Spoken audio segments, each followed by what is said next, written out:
जय श्री राम। स्वागत है एक बार फिर से आपका हमारे चैनल जेवीडी गोष्ट।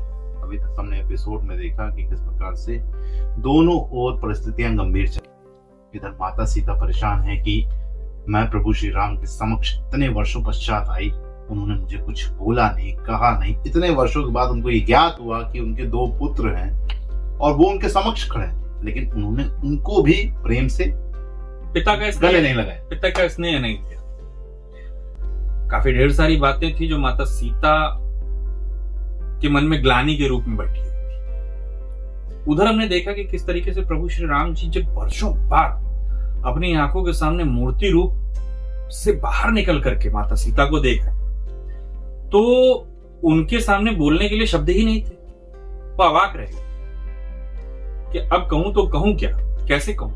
मैं अपने ही पुत्रों पे शस्त्र उठा रहा था, मैं वो इस विडंबना में कि मैं अपने पुत्रों का सामना अब कैसे करूं। मेरे पुत्र ही मुझसे पूछ रहे हैं कि देवी सीता को क्यों आपने ऐसा दंड दिया था, उनको वापस लीजिए, और मैं कह रहा हूं कि नहीं ले सकता, और मेरी इनकी माता जो कि देवी सीता वो सामने से चली जाए। तो ऐसी परिस्थिति में प्रभु श्री राम जी थे कि वो अपने आप को कुछ जस्टिफिकेशन दे ही नहीं पाए इन लोगों। एक राजा होने का वो भी था कि जो उन्होंने राजा होकर लेकिन डिसीजन लिया था माता सीता के लिए, अब वो फिर से वापस जाकर पहले विचार विमर्श करना पड़ेगा, सारी चीजें समझनी पड़ेंगी, वही सारी बातें। अब लेकिन यहाँ पे एक बात बहुत गंभीर आ रही थी प्रभु श्री राम जी के पास। उन्होंने कहा कि अब यहाँ देवी सीता की मूर्ति नहीं बैठेगी अश्वमेध यज्ञ में, बल्कि देवी सीता स्वयं बैठेगी। कहीं ना कहीं गुरुवर ने भी इस पे मुहर लगा दी है कि हाँ, एक अश्वमेध यज्ञ तब हुआ था जिसमें आपका और सीता का मिलन हुआ था, और एक अश्वमेध यज्ञ अब होगा जिसमें शायद आपका और देवी सीता का। लेकिन जिस नजरों से हम देख पा रहे हैं वो इतना आसान नहीं लग रहा है, क्योंकि अब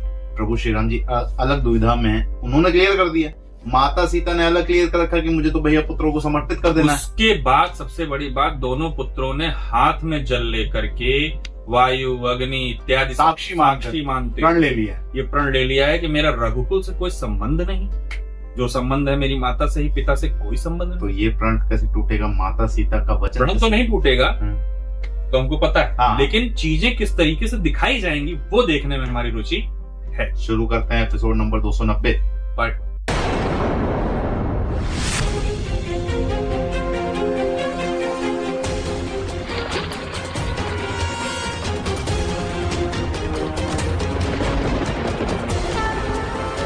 हम सीता पुत्र लव, कुश, आज, जल, अग्नि, पृथ्वी, वायु, आकाश और सभी देवताओं को साक्षी मानकर यही संकल्प लेते हैं कि आज से हम केवल देवी सीता के पुत्र हैं। देवी सीता ही हमारी माता है और पिता है।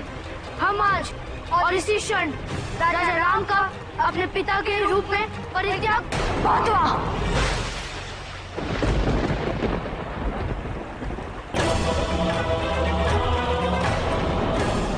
ये क्या नृत्य करने जा रहे थे तुम दोनों?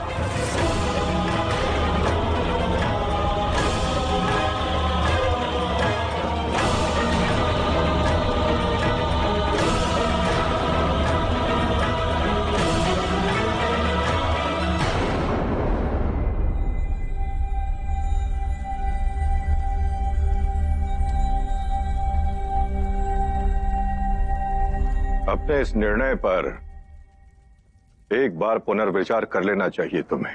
कैसा पुनर्विचार गुरुदेव? मैं सीते को पहले ही कितने कष्ट और दुख दे चुका हूं, अब और कष्ट नहीं देना चाहता। क्या अपने दुर्भाग्य और कर्मों का दंड अपने बालकों को देना उचित है गुरुदेव? कहीं ऐसा तो नहीं कि अपने पिता स्वर्गीय महाराज दशरथ की भांति पुत्र मोह से ग्रसित हो गए हो तुम? गुरुदेव, क्या आप राम भैया के निर्णय से सहमत नहीं हैं? मैंने आज तक राम के किसी भी निर्णय पर कभी भी अविश्वास नहीं किया, किंतु रघुवंश के कुलगुरु होने के नाते यदि अतीत में रघुवंश की मर्यादा, राजधर्म और अयोध्या की प्रजा के सम्मान के हेतु तुमने देवी सीता का परित्याग किया था, तो क्या आज ये उचित और तर्कसंगत नहीं होगा पुत्र कि देवी सीता की पुनर्वापसी का निर्णय उसी अयोध्या की प्रजा की सहमति से दिया जाए? प्रश्न अब मात्र देवी सीता की वापसी का नहीं है, प्रश्न रघुवंश के उन 2 राजकुमारों का भी है। यदि भविष्य में किसी भी कारणवश अयोध्या की प्रजा ने इन दोनों राजकुमारों को अपने सम्राट के रूप में स्वीकार नहीं किया पुत्र, तो यह कितना बड़ा अनर्थ होगा इसका अनुमान तुम सहज लगा सकते हो। एक बार पहले भी रघुवंश के इतिहास में एक सर्वथा सुयोग्य राजकुमार को परिवार में उपजी विषमताओं के कारण 14 वर्ष का भीषण वनवास भोगना पड़ा था। मैं नहीं चाहता हूं रघुवंश के इन 2 राजकुमारों को आजीवन वनवास की विभीषिका भोगनी पड़े और अपने भावी राजा का निर्णय अयोध्या की प्रजा को ही लेने दो पुत्र।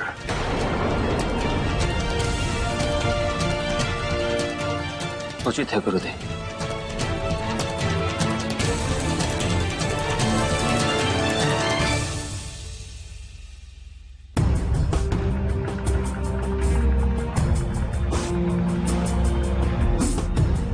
आप तीनों इतने व्यथित क्यों हैं? सीता दीदी के बन जाने के पश्चात हम सभी आपको दोषी मानते हैं। अज्ञानता में आपके विषय पे न जाने क्या क्या सोचते रहे। हमें सदैव यही लगता था कि आप सीता दीदी से प्रेम नहीं करते, किंतु ये हमारी बहुत बड़ी भूल है। हमें तो ये तक विश्वास हो गया था कि आप सीता दीदी का परित्याग कर दूसरा विवाह करने वाले हैं। अपनी सीमित सोच के कारण हम सभी बहुत भला बुरा सोचते रहे आपके विषय में। हमें क्षमा कर दीजिए। नहीं, इसमें क्षमा मांगने वाली कोई बात नहीं। दोष आपका नहीं, मेरा है। परिस्थितिवश जो भी घटित हुआ उसके उपरांत आप सबके मन में ऐसे विचार आना स्वाभाविक है। चलिए अब मुस्कुराकर सीते के स्वागत की तैयारी कीजिए।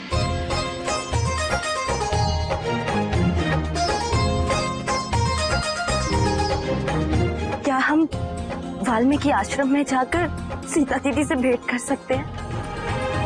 अवश्य, इसमें मेरी अनुमति की कोई आवश्यकता नहीं।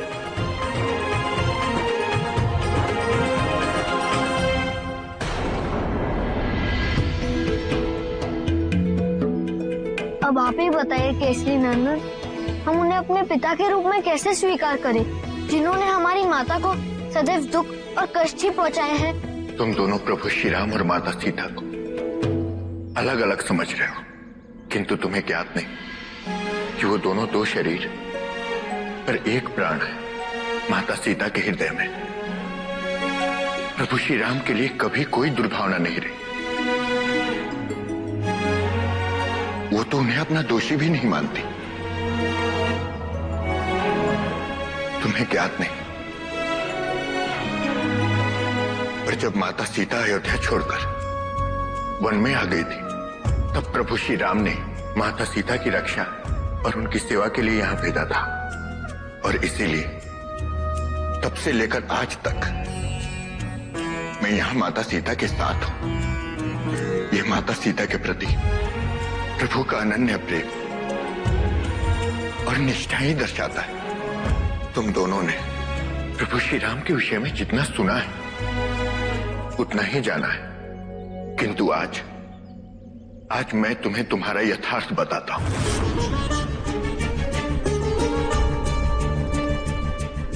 आज मैं तुम्हें बताता हूं कि तुम किस पिता की संतान हो और किस प्रतापी कुल में तुम्हारा जन्म हुआ।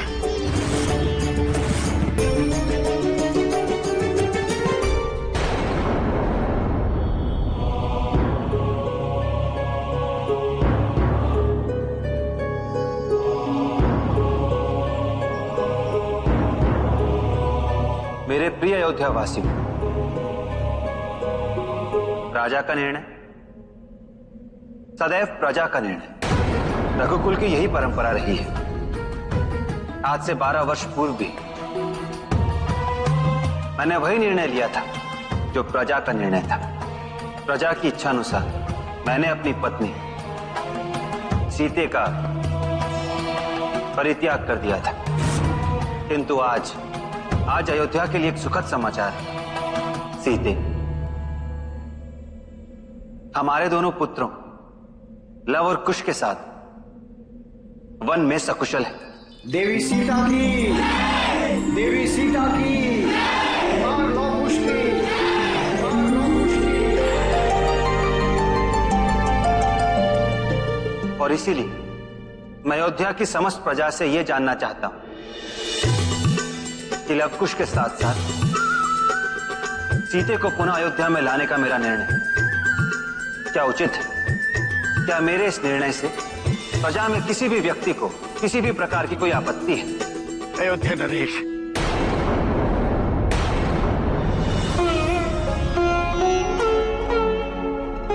अयोध्या नरेश, हमें और दंडित न करें। यदि सीता माता और आपके पुत्रों के सुरक्षित होने का समाचार मिलने के उपरांत भी उन्हें अयोध्या न लाया गया तो प्रभु, हम सभी अयोध्यावासी सरयू में कूदकर अपने प्राण त्याग देंगे। देवी सीता को अविलंब राजभवन वापस ले आइए, अन्यथा हम सब अपने प्राण त्याग देंगे।